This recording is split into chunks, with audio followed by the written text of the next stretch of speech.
Bonjour à toutes et à tous et bienvenue au plateau de votre émission Grand Jury. Bien de choses également à tous les élèves qui sont dans les salles de classe ainsi qu'à leurs enseignants et professeurs. Bonjour également à tous ces enfants-là qui n'ont pas pu bénéficier de soutien pour reprendre également ou prendre le chemin des écoles.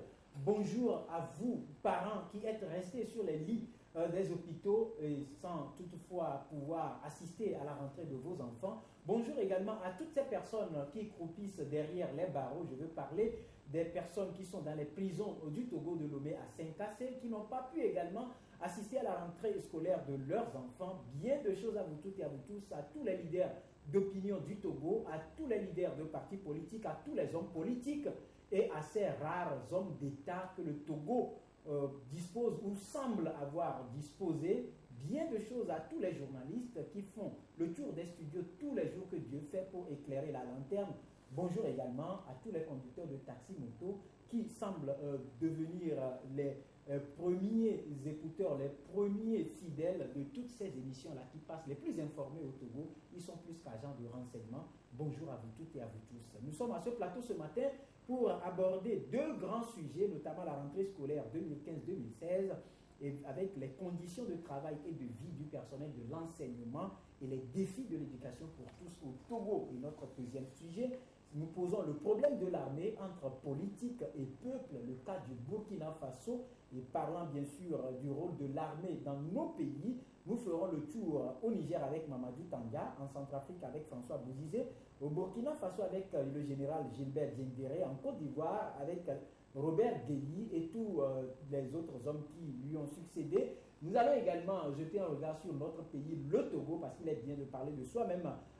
Regard à partir de 2005 avec le général Tidjani. Quel rôle de l'armée entre politique et peuple pour le développement durable du continent. Voilà donc les deux grands sujets autour desquels nous nous retrouvons ce matin. Ce sera donc une discussion à bâton rompu entre moi et notre invité. Il s'appelle Eli Mensa, il est le directeur à l'information de l'agence laverte.org. Bonjour et bienvenue Eli. Bonjour et merci de nous inviter sur ce plateau. Et voilà, depuis hier, ça a repris 2 mois pratiquement de vacances. Et c'était fini hier et donc tous les enfants ont retrouvé les salles de classe. Et bien sûr qu'il y en a qui n'ont pas pu retrouver ces salles pour ce qu'on connaît, soit les parents ne sont pas vivants, ils deviennent donc orphelins, soit parce que les parents sont sur des lits d'hôpitaux, ils n'ont pas de soutien, soit les parents sont derrière les barreaux, et ils ne savent pas ce qui se passe à l'extérieur. Bref, la rentrée scolaire est effective pour plus de 2 millions de Togolais, mais également, si on peut encore compter, plusieurs centaines seraient restés dans les maisons. Regard global d'analyse autour de cette rentrée. Effectivement, la rentrée s'est bien déroulée et pour nous, c'est ici le lieu de féliciter en tout cas les autorités en charge du secteur de l'éducation et qui ont quand même fait un effort pour que cette rentrée ne soit pas reportée, même si toutes les conditions étaient réunies pour qu'un report soit de mise. Ou, voilà. Donc on les remercie. Et la rentrée scolaire, c'est une occasion solennelle, en tout cas qui permet de mettre les enfants, les jeunes frères dans ce moule de l'éducation. Et c'est toujours une bonne chose que les parents participent à l'éducation en amenant eux-mêmes les enfants à l'école. Et surtout pour les jeunes enfants, ceux qui mettent pour la première fois à la découverte de l'école. Et c'est l'occasion pour que la rupture ne soit pas brutale, de les amener doucement à aller vers l'institution qui est l'école. Et c'est à partir de ces instants que l'enfant comprend qu'il y a une étape suivante qui se propose à lui.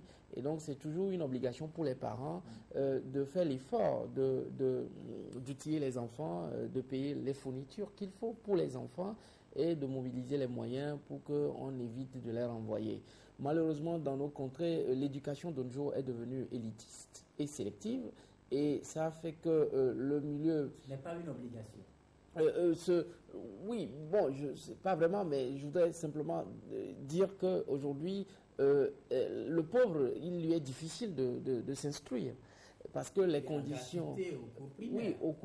gratuité, entre guillemets, parce que lorsqu'il y a des frais qui jonchent également le parcours scolaire, les cotisations parallèles, les fameux 100 francs surtout pour voilà, les les fameux TD, je ne sais pas comment on les appelle, les travaux, voilà, voilà, tout ce et qui est tout, photocopie. les week-ends.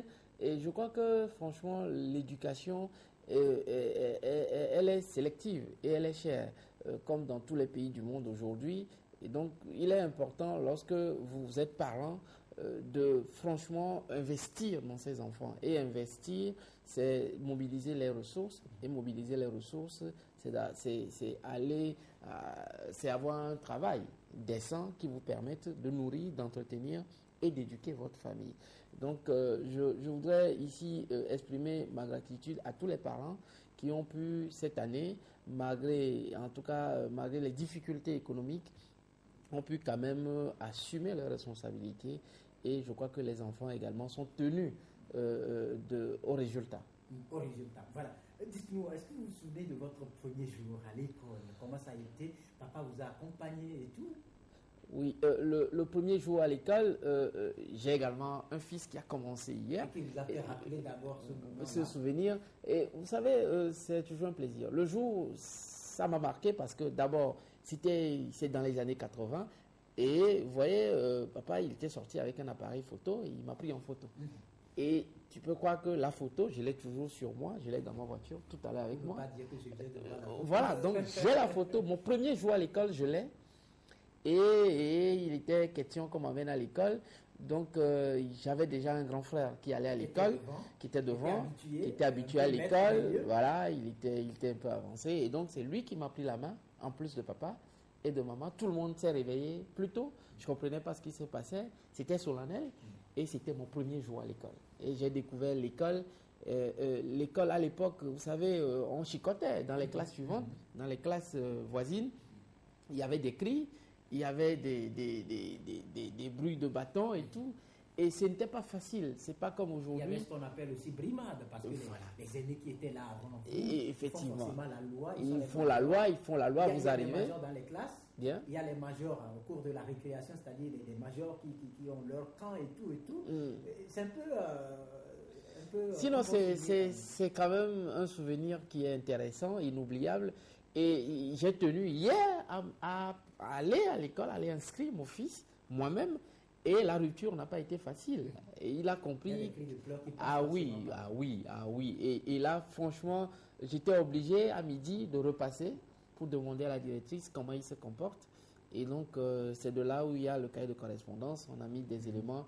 Et on m'a rassuré qu'après moi, ça a été. Il est devenu du coup major de la classe. Voilà. Et je crois que ça augure de bonnes choses pour l'avenir. Voilà. Mais aujourd'hui, nous sommes dans un contexte où la plupart des enfants n'ont pas pu avoir cette chance d'avoir leurs parents à côté. Papa qui puisse les amener à l'école, maman qui puisse les amener à l'école. Parce qu'ailleurs, soit papa et maman ne sont plus de ce monde, soit c'est un foyer qui a connu une rupture, papa et maman séparés, et donc vous comprenez tout ce que ça implique, papa qui doit peut-être aller au boulot tôt le matin, et donc c'est peut-être grand-maman avec peut-être beaucoup d'enfants et tout, un autre contexte, des parents ou le papa peut-être derrière les barreaux, parce qu'étant en difficulté avec la loi, et puis c'est un jour où on est appelé à faire face seul à son destin. Si vous vous mettez à la place de ces enfants, quel oui, serait vos sentiments? décidément. Comme je le dis souvent, je crois que l'institution qui est la prison doit se réformer. Parce qu'il n'y a pas mieux, il n'y a pas meilleure circonstance qu'un père et mère éduquent un enfant. Il y va de l'avenir et du devenir même de la patrie. Parce que lorsque des parents coupissent en prison et que les enfants n'ont pas l'occasion, lorsque les enfants voient les autres parents ramener leurs enfants, et que pleurer, hein. dans l'esprit, on voit papa derrière les barreaux, je crois que c'est difficile. Et ceux qui, allègrement, se permettent d'envoyer les gens en prison pour X, Y, c'est vrai, il peut arriver un moment qu'on soit... une volonté manifeste. De nuire. Et je crois qu'ils doivent normalement se placer ils doivent se mettre à la place de ces gens-là pour ressentir un tant soit peu ce que ça fait de voir qu'on a ses enfants à la maison au moment où tout le monde s'acharne à amener ses enfants à l'école. que le parent ou un des parents se retrouve en prison.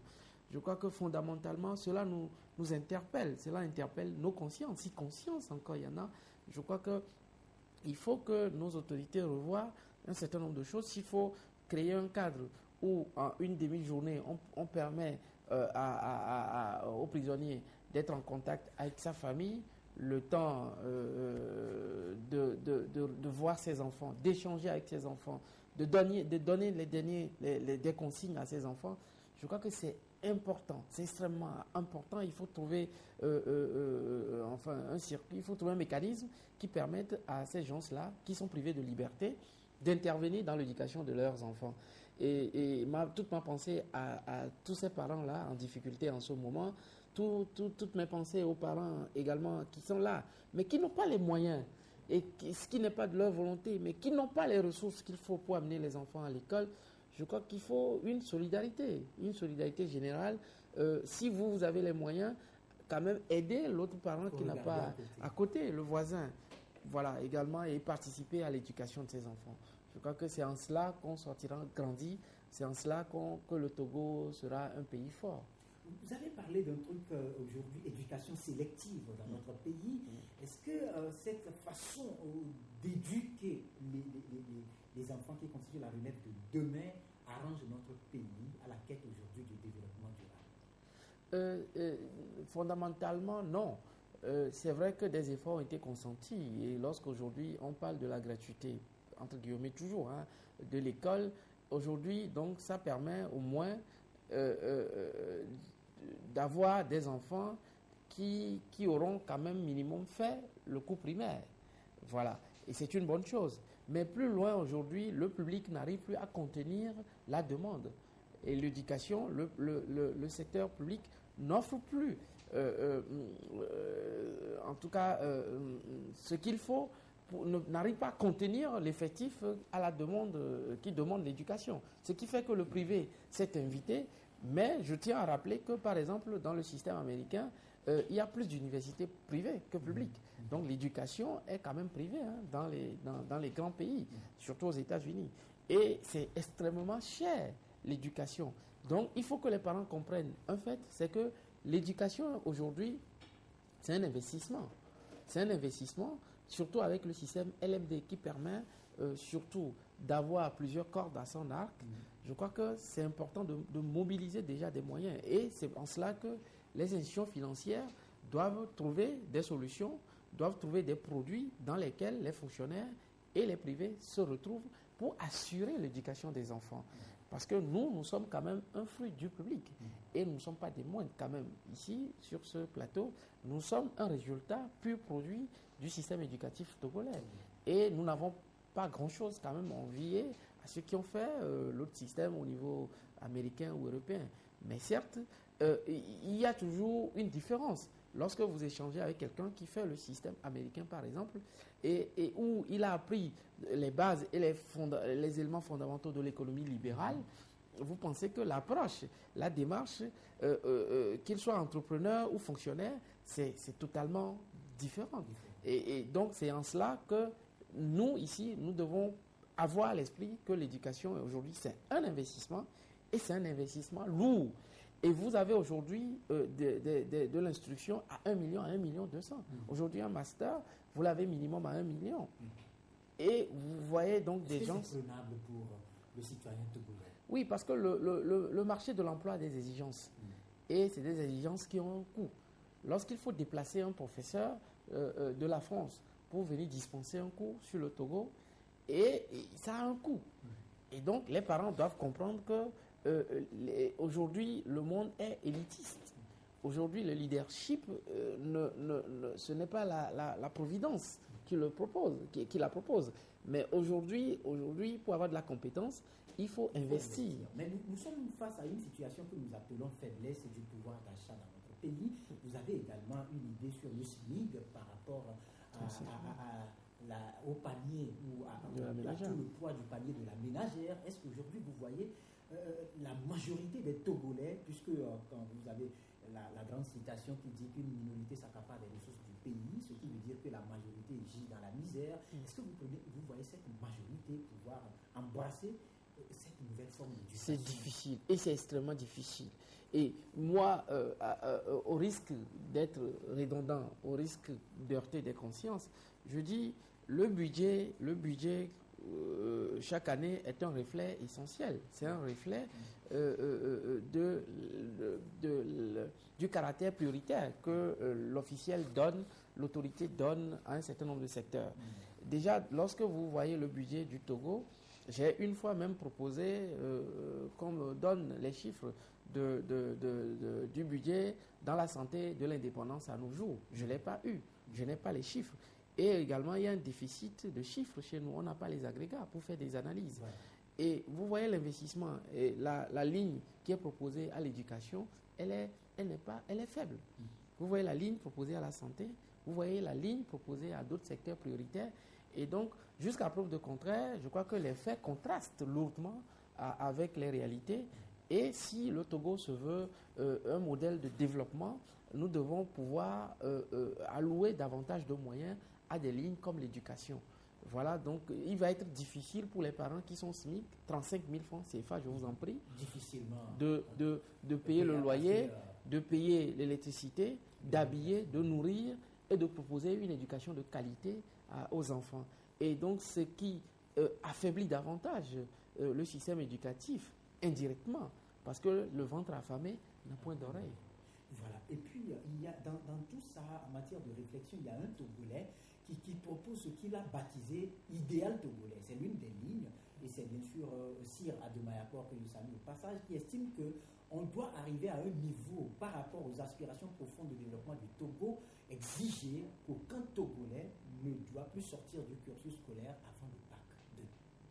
C'est important parce que les mutations en cours dans le monde et les bouleversements géopolitiques et stratégiques majeurs imposent que les États définissent quand même des choix prioritaires. Et parmi ces choix prioritaires, il y a l'éducation. Et c'est important. Et là, je crois qu'il y a énormément de discours et peu d'action dans ce secteur. Et comme dit M. Aboudomayakpo, je suis de ceux qui pensent qu'également, il faut quand même un idéal togolais. Et l'idéal togolais passe également par des modèles.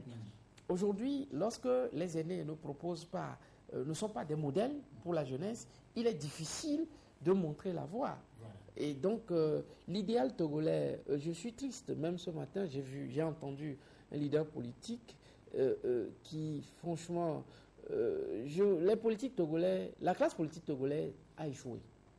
Sur tous les plans. Même en langage. Là, on ne sait plus finalement ce qu'on inculque aux générations futures. Quand la radio. Quand venir sur une antenne, voilà. Comment sur l'antenne et puis commencer par insulter, avancer des mots qui ne servent pas, ne pas parler de développement, mais parler de guerre de couépouses, de faire des débats de bas étage. Prêcher un peu dans un contexte assez exigeant par rapport au développement et qu'on cultive encore. Non, c'est fondamentalement. C'est déplorable. Fondamentalement, je crois que il est clair que lorsque vous voyez un peu tout ceci, c'est l'échec. C'est un échec cuisant. Il faut le dire. C'est regrettable pour le Togo. Je vais être laconique pour être poli sur ce détail pour dire que la classe politique, que ce soit d'opposition ou du pouvoir, a échoué. Et aujourd'hui, comme dit Sir Ademayakor, comme il le propose, il nous faut un idéal togolais.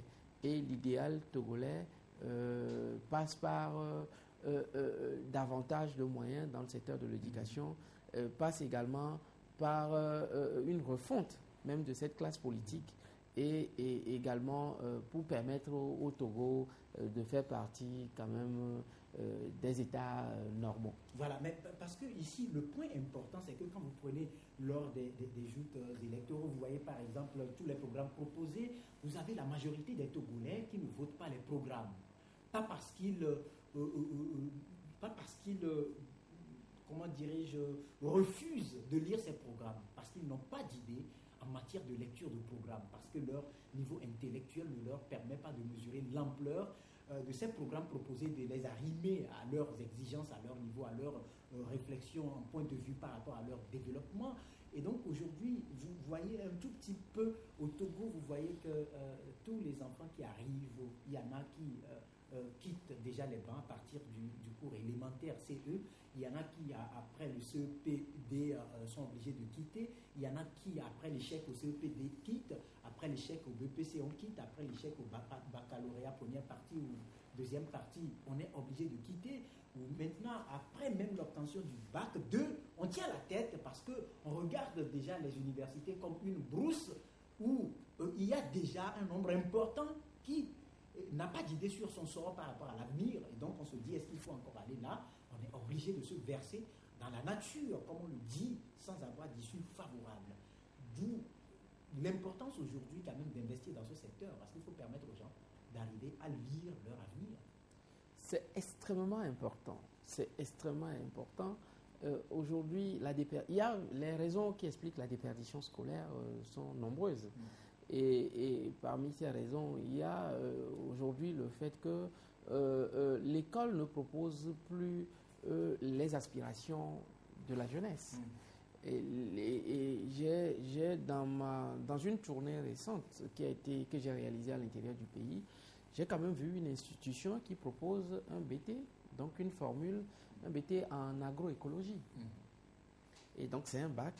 Et après ce niveau bac-là, c'est des gens qui devraient normalement faire, en tout cas, le niveau supérieur de l'agroécologie. Mais est-ce que l'agroécologie est enseignée au niveau supérieur? Non. Non, ce n'est pas proposé au niveau supérieur. Donc aujourd'hui, l'école n'est plus en adéquation avec les exigences et les réalités du terrain, avec les aspirations de la jeunesse. Et donc, les gens vont dans telle ou telle autre filière par dépit, par résignation ou par obligation. Donc, il n'y a plus de passion. Et la passion qui entretenait le choix d'une filière éducative n'existe plus. Et sur cette base, je crois que l'école doit se réformer et s'adapter aux exigences du monde moderne. Et comment? Et il va s'agir de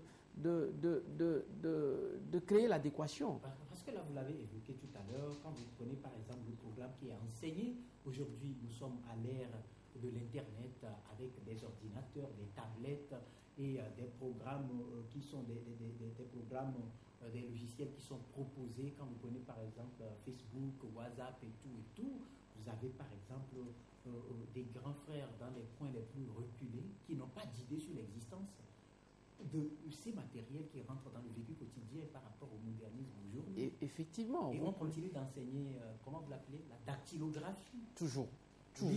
Et c'est triste. Franchement, c'est aberrant, quoi. Lorsque vous voyez de ces choses se passer sous nos cieux, vous demandez si réellement la jeunesse fait partie des priorités de nos gouvernants, des autorités.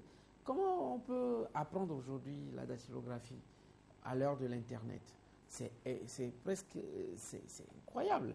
Et même les programmes, et comme vous disiez tout à l'heure, la vacuité même, l'absence de contenu des programmes qui nous sont proposés, même fait qu'aujourd'hui, nous ne sommes plus compétitifs. Nous ne sommes plus compétitifs. Et aujourd'hui, vous voyez un gestionnaire formé à l'université qui n'est pas capable de manipuler les logiciels SARI. C'est difficile, c'est incroyable. Moi, j'en connais qui ont leur maîtrise en gestion, mais qui ne savent même pas manipuler, par exemple, travailler avec Excel. Voilà, le minimum, les tableurs. Et vous voyez aussi un gestionnaire qui ne maîtrise pas la fiscalité, qui aujourd'hui n'est au courant de rien du tout. Vous lui demandez de faire une analyse, d'interpréter un bilan, de faire une analyse économique, c'est difficile. Vous voyez un homme qui fait les lettres modernes, qui sort et qui a toutes les difficultés du monde pour tenir un discours cohérent, un discours châtié. Vous avez des professeurs qui enseignent l'informatique, mais qui ne savent même pas allumer un ordinateur. Il y a cela.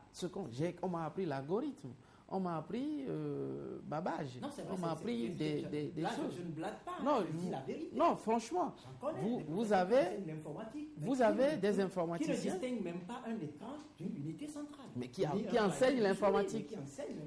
Voilà. Donc voilà un peu le contenu des programmes scolaires que nous avons. Et malheureusement, je crois que ce n'est pas quand même demain que ça va s'arrêter. Mais il faut que les autorités se disent à un moment donné, s'ils veulent un Togo prospère. Et aujourd'hui, les exigences. Vous savez que le secteur maritime aujourd'hui est pourvoyeur de beaucoup d'offres d'emploi. Oui. Et vous voyez, et combien d'écoles publiques, combien d'universités publiques, parce qu'on n'a que 2, proposent des modules et des filières dans le secteur maritime. C'est plutôt le secteur privé qui propose cela. Donc vous voyez comment il y a un contraste grandeur nature entre l'offre et entre les exigences du marché entretenues par l'État lui-même et la formation proposée par l'État. Donc l'État ne propose pas la formation qu'il faut pour les besoins qu'il a. Donc à ce niveau, l'État est en échec. L'État doit revoir sa position et réformer l'école et l'adapter aux exigences modernes. Voilà, je reviens autour de cette question parce que vous n'avez pas cessé de revenir là-dessus, de préciser pourquoi vous mettez la gratuité de l'école au cours primaire entre guillemets. Oui, la gratuité de l'école entre guillemets pour dire que parce que l'école est gratuite, les enfants doivent doivent aller à l'école de façon intermittente et si cela doit expliquer les grèves, je crois que la gratuité n'a plus de sens. La gratuité de l'école, entre guillemets, s'il doit avoir des frais parallèlement, en tout cas, cotisation parallèle. Enfin, voilà, et d'autres frais que l'école engendre. Mais l'on parle de gratuité parce que le dictionnaire, quand vous voyez gratuité, ça n'a pas de coût. C'est seulement le déplacement pour aller là. Voilà, donc ça n'a pas de coût. Mais si ça engendre des coûts, je crois que ce n'est plus de la gratuité. Ce n'est plus de la gratuité. Et là, les parents, franchement, ils se tiennent la tête. Si l'école doit être gratuite, il faut comprendre qu'il y aura un nombre de demandeurs. La demande va être forte. Donc, il faut entretenir l'offre. Il faut davantage... Parce que là, on a par exemple des classes de peut-être 6 mètres sur 5 qui prennent jusqu'à 120.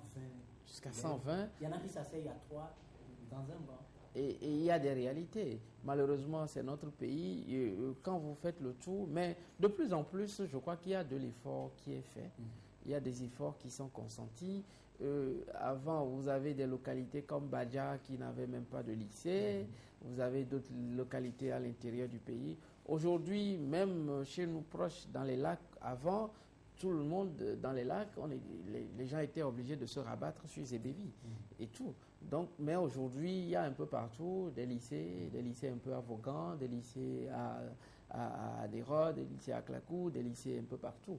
Donc aujourd'hui, je crois que l'école se rapproche davantage des populations, mais le contenu même de l'instruction et le fonctionnement même de l'école ici pose réellement problème. C'est en cela que l'État doit davantage prendre des dispositions pour que l'école, en étant gratuite, assure la meilleure des éducations à la jeunesse. Il y a un autre constat, peut-être c'est sur ça on va essayer de terminer parce qu'on ne peut pas tout dire compte tenu du temps qui nous est imparti. On constate que dans la capitale et ses environs, l'effectif est pléthorique dans les salles de classe, mais quand vous quittez un peu Lomé, vous dépassez légèrement Tchilier, vous constatez qu'il y a des salles vides, des établissements assez vides. Et en réflexion, est-ce que vous partagez la vie que ça a quelque chose à voir avec l'exode rural et les conséquences du manque de décentralisation dans notre pays? Oui, bon, on peut faire le lien, on peut directement faire le lien. La population converge aujourd'hui vers la capitale, parce qu'on estime que c'est là où il fait mieux vivre. Effectivement, de tout temps, et l'exode rural a fait partie des bouleversements, des grands bouleversements du monde. Donc, le phénomène migratoire, à l'interne comme à l'externe, il existe. Mais il faut dire que davantage, il y a des écoles privées qui se créent. Et de plus en plus, les parents font confiance à ces écoles privées parce que, oui, avec tout ce que ça coûte, mais ça met à l'abri des grèves et les arrêts constatés dans l'officiel. Donc, ce qui fait qu'il y a un certain nombre de parents qui pensent qu'en mettant les enfants dans le privé, on leur assure une meilleure éducation. Au moins, on est sûr que l'enfant ira à l'école jusqu'à la fin de l'année. Mais le public, c'est très aléatoire. Mais là aussi, il va falloir également ajouter un coup d'œil sur ce qui est enseigné dans ces écoles. Effectivement. Moi, j'ai lu sur un tableau au cours d'une réunion de parents d'élèves. D'abord, j'ai condamné mon enfant parce que j'ai lu ça dans son cahier quand on lui dit que les véhicules marchent sur la chaussée. Je n'ai pas compris du tout. Et bizarrement, dans l'après-midi, on avait une réunion des parents d'élèves. Je me rends dans l'établissement et je me rends compte, bizarrement, le hasard n'existant pas, ça a été peut-être une coïncidence, elle est trouvée dans leur classe pour la réunion. Et je jette un coup d'œil au tableau, je lis réellement l'enseignant qui a écrit les véhicules marchent sur la chaussée. Il y a un problème. J'ai dit à mon fils que les véhicules ne marchent pas, mais il m'a sévèrement critiqué. Les voitures marchent. Oui, c'est ce qu'on lui a dit. Et ce qui pose, moi-même, j'ai été témoin de beaucoup de choses. J'ai vu un répétiteur à la maison, j'étais assis là tranquillement, et il répétait les enfants. Et franchement, il y avait des fautes pas possibles qu'il faisait. Et il faisait répéter ces fautes-là aux enfants. Et les enfants répétaient allègrement les fautes. Et à un moment donné, j'ai demandé aux parents, l'instituteur qui est là, c'est qui? Il dit non, que c'est un monsieur. Mais vous n'entendez pas qu'il fait énormément de fautes et qu'il apprend de mauvaises choses aux enfants? Ben, ils me disent, non, ben, qu'est-ce que vous voulez, mais qu'il est bon, qu'il châtie bien, il tabasse bien. Il châtie bien. Il châtie bien et que, bon, je dis non, mais c'est malheureux parce que, non, si vous l'écoutez, franchement, vous serez déçus. Et je dis, il y a un problème, l'État doit être regardant. Et je crois qu'il doit y avoir plus de visites d'inspecteurs dans les privés pour recadrer les choses. Sauf que là aussi, tout comme dans les industries et entreprises, les inspecteurs préfèrent passer dans les bureaux, dans les directions, au niveau des directeurs, que dans les salles de classe. Il y a ça. Et puis aujourd'hui, il y a également des conseillers en orientation. L'université de Lomé propose des psychologues de l'éducation qui sont des jeunes quand même, qui sont suffisamment outillés. Et qui doivent être sincères. Qu'on doit encadrer davantage et mettre sur le terrain pour intervenir aussi bien dans l'orientation, mais dans l'encadrement de nos enfants. Parce que Dieu seul sait ce que ces privés enseignent à nos enfants. Et parfois, lorsqu'il y a des phrases où le verbe se met en difficulté avec le sujet, vous voyez donc que l'enfant ne fait que répéter ce qu'on lui a dit à l'école. Voilà. On va ainsi finir, mais avant, comme on le dit souvent, le premier jour de la rentrée, c'est également le dernier jour, parce que c'est par là qu'on définit la réussite à la fin de l'année.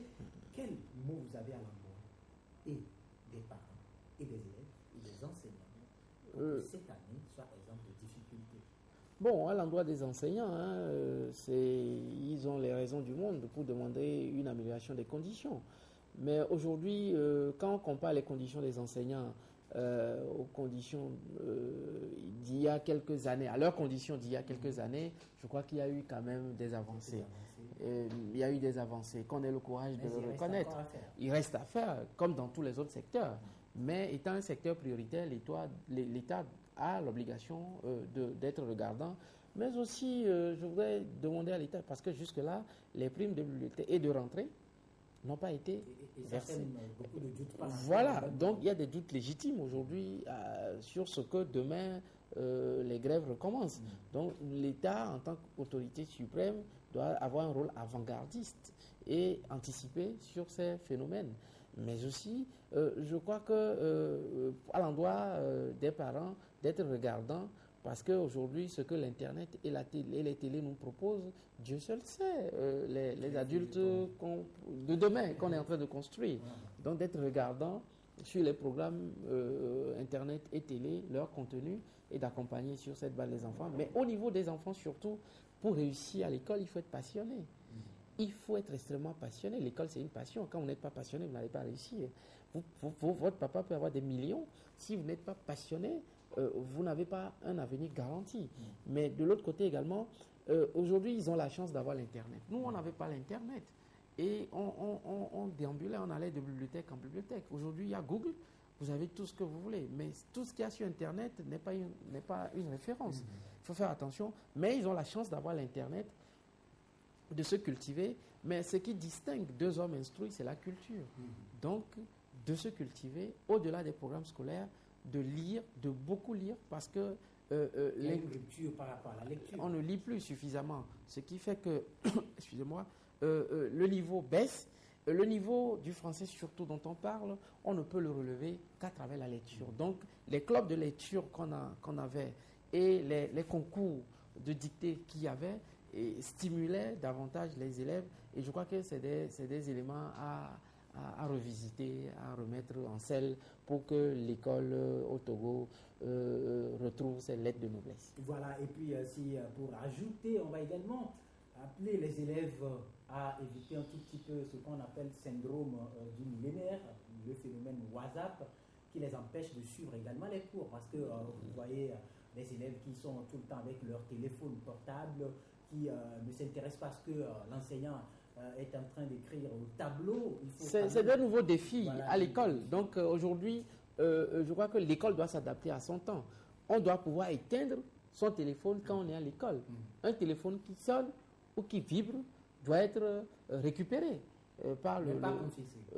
Peut-être pas confisqué, mais je crois qu'il faut faire comprendre cela aux parents. Je devais inscrire un enfant, vous avez vu tout le règlement qu'on a mis, l'enfant de la classe de 6e, et si vous voyez tout ce que les sœurs ont dit, franchement, vous comprenez que c'est rigoureux, c'est vraiment rigoureux. Donc les enfants doivent comprendre que le portable, oui, mais le portable après l'école. Donc pas pendant les cours, pas en classe. Les cours. Merci. Ce sera donc pour ce qui concerne l'éducation. Nous allons aller vers l'autre sujet problématique de l'armée. Entre politique et peuple, nous nous basons sur le cas du Burkina Faso parce que c'est là que le 17 septembre dernier, le général Gilbert Diendéré a préféré prendre les armes pour mettre fin à une transition après le départ de Blaise Compaoré du pouvoir. Nous avons également assisté à ce phénomène de l'armée qui prend toujours les armes pour écourter le mandat d'un président, Mamadou Tandja. Bien sûr que par moment, on se base sur des arguments parfois aussi fallacieux. Également, la Centrafrique, où François Bouzidi a pris les armes aujourd'hui, le pays se trouve dans un désespoir, dans le cachot du désespoir. Nous avons également la Côte d'Ivoire avec sous l'ère Robert Guéhi, avec tout ce que les armes ont causé dans ce pays, sans oublier le Togo où en 2005, l'armée est également passée par là. On a vu les différents rapports avec l'ONU qui a parlé de plus de 800 morts. Alors aujourd'hui, problématique de l'armée entre politique et peuple, en quoi cela interpelle? Comme dirait quelqu'un, l'armée c'est une nation dans la nation, c'est un vice de nos temps. Il faut aujourd'hui comprendre que, comme je le dis souvent, les interactions géopolitiques qu'il y a aujourd'hui et les grandes mutations dans le monde demandent à ce que l'armée se cantonne à son rôle de sécurité et de gardien du territoire. Rôle de sécurité, justement, parce que quand vous prenez ce qui s'est passé au Burkina, on a estimé qu'il y a certaines personnes qui étaient un peu trichées par rapport aux règles, et donc on a voulu défendre. Donc la question là serait de savoir la sécurité d'un peuple ou la sécurité d'un homme ou d'un groupe de personnes. Je crois que fondamentalement aujourd'hui, il y a un problème. Le monde est interpellé, l'humanité est interpellée à se poser les bonnes questions. Quand on prend le cas du Burkina Faso, il n'est un secret pour personne que le RSP était une armée dans l'armée. C'était une goutte de dictature dans un vase de démocratie. Et c'est une goutte de dictature qui a fait déborder le vase démocratique. Et sûrement, lentement mais sûrement, le Burkina Faso allait vers un modèle démocratique. Et là, je crois que après la suite de la révolution, même si le confrère Fulbert Atisso, que je suivais la semaine dernière, proposait... Il devait normalement être avec nous, mais il a promis quand même, on l'aura. D'accord, mais Fulbert Atisso explique que la révolution suppose une remise en cause systématique d'un système social et politique existant. Mais moi, je voudrais simplement croire qu'aujourd'hui, les réalités du monde moderne, et les intérêts et les bouleversements géostratégiques, géopolitiques imposent qu'on soit politiquement correct. Politiquement correct, par là, je voudrais simplement dire qu'on ne peut plus faire une révolution en remettant en cause systématiquement l'ancien système.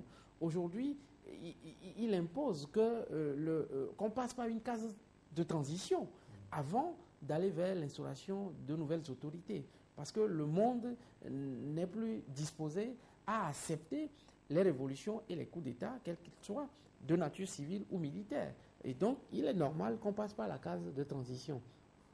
Mais c'est vrai, le RSP a pris des racines.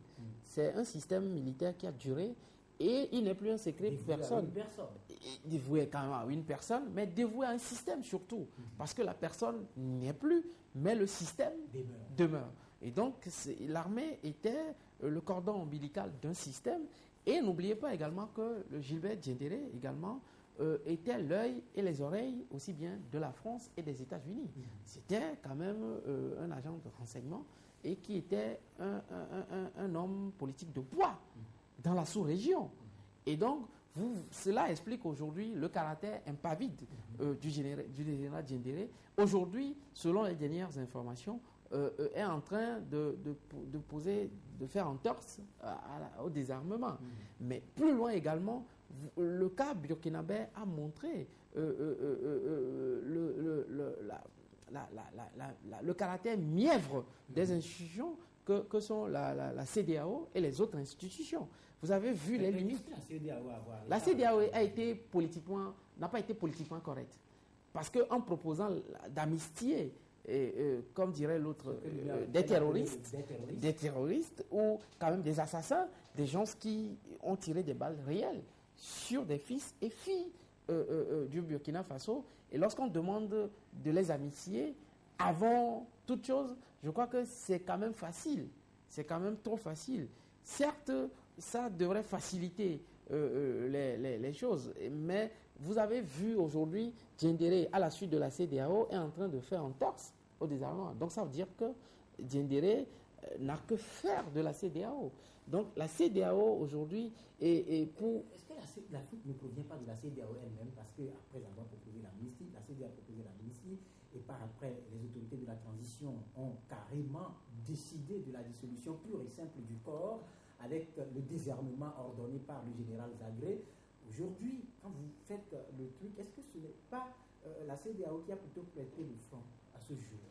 La CEDEAO, malheureusement, aujourd'hui, j'aime bien être poli, sinon je devrais utiliser un gros mot. Mais la CEDEAO, pour moi, aujourd'hui, c'est un regroupement de chefs d'État qui... Les gens l'appellent syndicat. Carrément, un syndicat de chefs d'État qui n'a pas de fond moral. S'il y avait au moins un fond moral, un fond philosophique... Ou est-ce que la CEDEAO devrait être faire pour plaire? En plus, parce que il y en a également au sein de cette CEDEAO qui ne sont pas très propres et donc qui ont des choses à se reprocher. C'est-à-dire pas très propres comment? Pas très propres, qui ont des choses qui sont venus à partir des élections. Effectivement, et c'est des gens qui se maintiennent au pouvoir et contre toute loi, contre toute légalité. Alors, voilà. Donc, vous voyez, à partir de cet instant, parce que comme on dit chez nous, si quelqu'un voudrait vous proposer un chapeau, regardez un peu sa tête. Pour voir s'il a une fois porté un chapeau. Voilà, il y a cela, parce que la CEDEAO a montré ses insuffisances, ses lacunes, et ces institutions hypocrites qui nous régentent au point de vue sous-régional, régional et international. Je crois que les populations africaines sont en avance sur ces institutions-là. Et donc aujourd'hui, entre l'obligation de composer, de faire une transition qui n'exclut personne, et la rue qui demande à ce que ces acteurs d'hier, ces assassins d'hier, ne fassent plus partie du processus, je crois que le Michel Kafando doit prendre de la hauteur et doit pouvoir s'imposer. Mais encore une fois, la CEDEAO a montré ses insuffisances, ses limites, parce que si aujourd'hui le Gilbert Diendéré refuse avec un groupuscule qui exige vous voyez données. Comment 1300 hommes tiennent en respect une armée, toute une armée.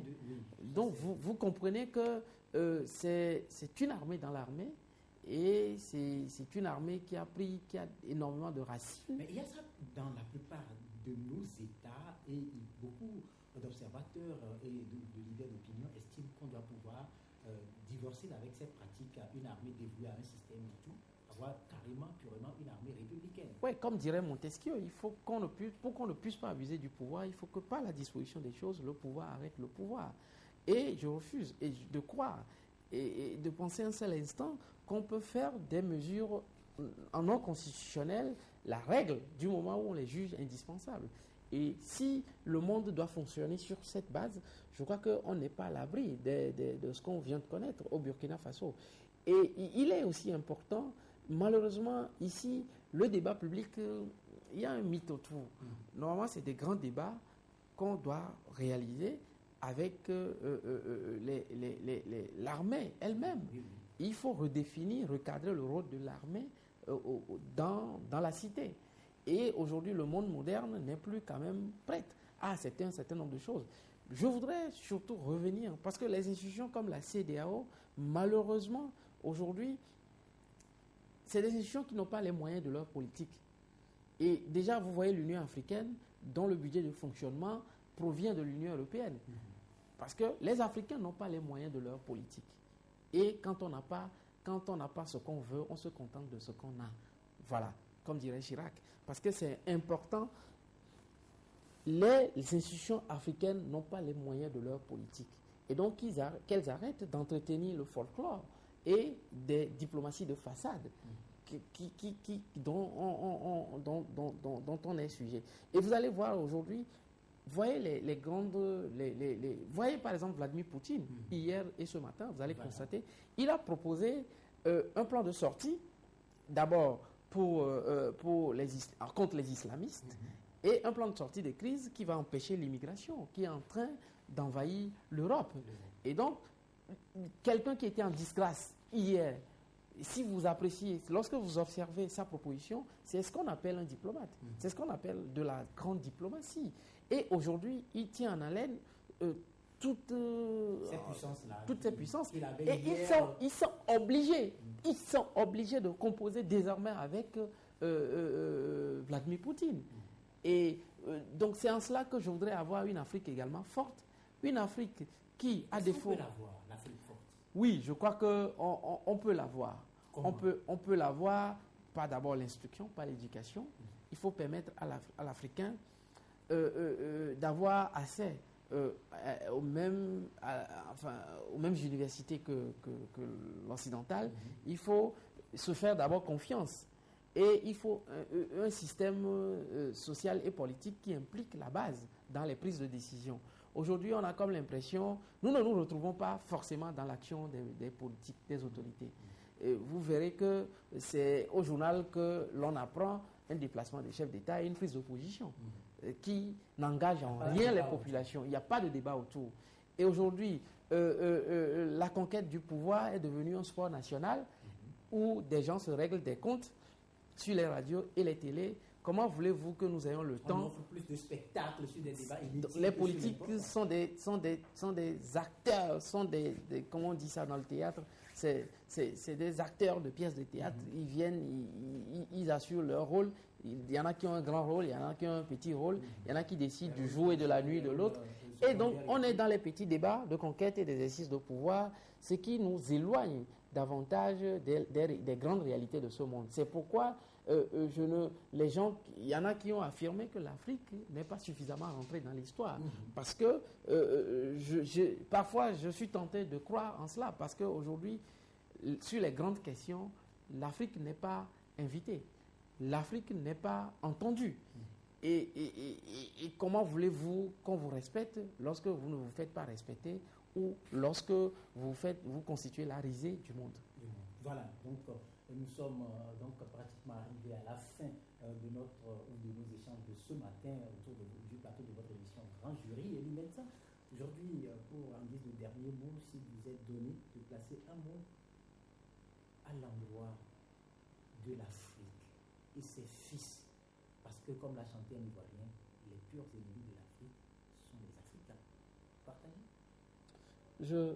Je partage partiellement, mais s'il m'est donné de laisser un dernier mot, je voudrais citer, je ne sais plus, c'est John Waston, qui disait que ce que nous faisons, nous sommes ce que nous faisons. Et ce que nous faisons, c'est ce que le milieu nous fait faire. Créez-nous un cadre, un milieu qui nous fait faire de bonnes choses et que nous arrêtons d'être la risée du monde. Voilà, ce sera ainsi sur ces mots qui prennent fin, donc, ou que prend fin l'émission Grand Jury numéro de ce mardi. Bien de choses donc à vous toutes et à vous tous qui nous avez suivis. Une fois encore, nos pensées vont à l'endroit de toutes ces personnes qui sont derrière les barreaux, qui ne savent pas comment leurs enfants ont fait la rentrée scolaire. Nos pensées également à l'endroit de toutes ces familles qui manquent de moyens, qui nos pensées également à l'endroit de toutes ces veuves, de tous ces orphelins qui n'ont pas choisi qu'il y ait rupture entre eux et leurs parents